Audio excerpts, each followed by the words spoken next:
You understand? But we are in a place now where we can go in for ourselves. We don't have to be trapped and bound. We can change the atmosphere. The Bible talks about the changing of the atmosphere through prayer and praise and worship and fasting. Oh my God, fasting. Did she say fasting?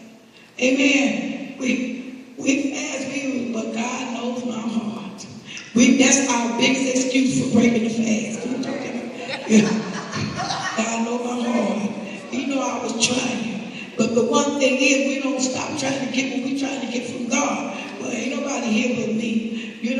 When God can see you, and this is what we have from God in this way. God can see you. Somebody give you some kind of a little cute phrase, and you'll run with that phrase and trust what they said other than what God said. Right. You understand? But the one thing about it that I told y'all we was going to talk about today, it ain't gonna change.